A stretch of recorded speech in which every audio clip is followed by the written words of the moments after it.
Panahin ko ito nasa mukha niya, sir. Kasi yung ginagawa ng iba dyan, sir, pinapa-laser po yan sa derma, di ba?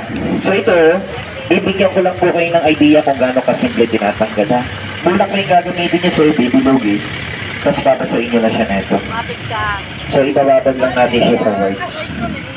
1 minuto lang po yan. Kahit ito pong malalaki na to, kung mapapansin nyo, ang dami na, di ba?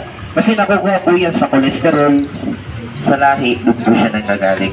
Pero dito, ipapakita ko sa inyo, ito lang po yung ginagamit natin doon, ha? Okay, pero hindi lang po yan sa white. Sabi ko nga po sa inyo, kung sino po dito, ma'am, ha, ngayong oras na to, yung mga sumasakit yung likod, okay, namamanhid yung braso, nangangalay, pwede nyo pong subukan, ha, libre lang po yan. Bali, gagawin nyo po yan, ipapahid nyo lang siya kung saan po yung masakit sa katawan nyo, ma'am. Okay, tsaka yung kagandahan, hindi nyo na siya kailangan hilutin o kaya imasahe po. Bali, gagawin nyo, ipapahid nyo lang siya. So, sa whites naman to, ganito lang, pagkababad nyo, sir, 1 minute lang po, tanggalin nyo lang yung cotton, ha. Tapos punasan nyo, then matakin nyo lang po yung balat, then tutok nyo lang po yung kuko nyo sa whites, katulad nito, sir. Then gagawin nyo po ay dadamputin nyo na lang po siya. Ito na po yung whites ninyo. Napakasimple lang, sir, di ba? Hawakan nyo po. Ngayon, sir, pagkatanggal nyo, ganito lang yung gagawin nyo. Takloban nyo lang siya ng cotton po. Tapos na po siya. Okay? Ganun lang siya kasimple tinatanggal. Marami, sir. Opo, kasama rin po yan. Sampulan pa kita ng isa, sir, ha? Isa pa po. Isa pa, sir. Gusto nyo? Tanggalan ko pa kayo ng isa. Kasi sayang yung sample, eh. Kaso lang, hindi natin pwedeng ubusin, sir. Ayan. Papakitaan ko lang po ulit kayo. Di ba? Baka sabihin nyo kasi, nakachamba lang ako. Ito na may tatanggalin natin, ha? So, panoorin nyo lang po. Para may idea kayo. Kasi unang-una, ma'am, sabi ko nga sa inyo, kung mga whites lang din naman yung problema nyo, eto, bibigyan ko lang kayo ng idea. Kasi ang nakakatanggal lang po niyan, ma'am, ang nakakatanggal lang po niyan is derma lang. Wala nang iba. Ang problema, kaya hanggang ngayon ang dami yung whites kasi hindi naman tayo lahat, ma'am, afford yung derma, ma'am, eh. Diba? So ito, idea lang po, papakitaan ko kayo kung paano siya tinatanggal. Ngayon, dalawa kasi yung product natin na yan, ma'am, ha? Yung ginagamit natin pantanggal sa whites, para sa mga pananakit ng katawan, ito po yun. Ngayon, kung may mga sumasakit po sa inyo, pwede kayo magpalagay sa kasama ko, libre po yan, ha? Ngayon, kung masakit po at ilagyan nyo, at hindi natanggal ngayon, ma'am, yung pananakit, huwag kayong maniniwala, ha? Inulit ko, libre po yan, wala kayong mabayaran nyo sa sample natin, ha? Okay, ngayon, ito naman isa pa. Ito naman yung ipapakita ko sa inyo, ma'am, ha? Sa kalyo naman. Palali ka na dito. Okay? Pakitaan ko kayo sa kalyo naman, ha? Okay, tol, dito ka, tol. Ayan, kapit ka dito. Ito naman, kalyo, ma'am. O, pag sinabing kalyo, lahat ng tao naman, ma'am, may kalyo, di ba? Merong makapal, merong manipis, at saka meron din yung mga biyak-biyak na. Okay? Kaso nga lang, ma'am, isa lang kasi nakakatanggal nito. Yung puts pa na tinatawag, ma'am. Sa puts pa, totoo natatanggal yan. Ang problema lang din po, budget. Okay, pangalawa, oras.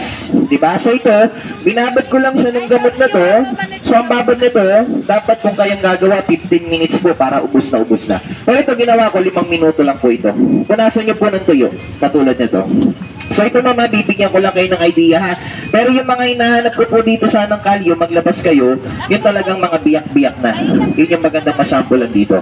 Ngayon, kung may scrubber kayo, direkta nyo lang siya katulad yan. Pero kung wala, second option po, ito yung gagamitin nyo. Kutsilyo po pero walang talas, ha. Hindi nyo hiwain, ma'am. So yung kalyo, tutulak nyo na lang siya katulad nito. Yan ang kagad yung kalyo. So ang tanong, baka masakit? Tanongin nyo na lang po yung tinatanggalan ko, ha. Wala po kayong mararamdaman, ha. Kasi nga po, melted na po siya ng gamot. So kaya kahit gaano kakapal or katigas po yung mga kalyo ninyo sa paa, sa kamay, so napakasimple na lang siya natatanggal po yan. Diba? Kasi nga, nababaran na natin siya ng gamot. So ngayon, takot ka sa kutsilyo, kasi baka mamaya mahiwa kayo. Delikado. So huwag na kayong gumamit yan. Ang pinakamaganda, scrubber na lang po. Diba? Scrubbing nyo lang siya. Mas safe, mas advisable po siyang ginagamit. Diba? Hindi nyo na kailangan kung ano pa yung ginagawa nyo pagdating sa kalyo. Diba? So, napakasimple at saka napakadali na lang po siya na natatanggal. Diba? Actual na po yan. No? Diba? Ito lang po yung ginamit ko dyan, ha? Sa kalyo, ha? Yan lang po yan. So, pinapakita ko sa inyo yung actual na pamamaraan po niyan. Paano tinatanggal yung mga kalyo po. pagdating sa kalye sa kamay, kalye sa paso. Ito naman po, ma'am, yung whites sa, panoorin nyo sa whites sa para may idea kayo. So, kung paano siya tinatanggal sa whites. Okay, unang-una kasi ma'am, pag whites nga ang problema nyo, nahihirapan na kayo magtanggal niyan ma'am. Tsaka wala kayong idea po. Okay? So ito, di ba, binabad lang natin sir. Yun, tinanggalan ko si sir sa mukha. Sir, tingala lang kayo. Pagkababad nyo po, 1 minute, tanggalin lang yung cotton. Punasan nyo po ng tuyo. Tapos patakin nyo lang sir yung balat. Then tutok nyo lang po yung kuko nyo sa whites katulad nito. Then gagawin nyo, dadamputin nyo na lang siya. Ito na po yung whites nyo. Ang tanong, baka masakit, tanongin nyo na lang po si sir ha, kasi siya po yung tinanggalan ko. Diba? Actual po yan ma'am, sabi ko nga sa inyo.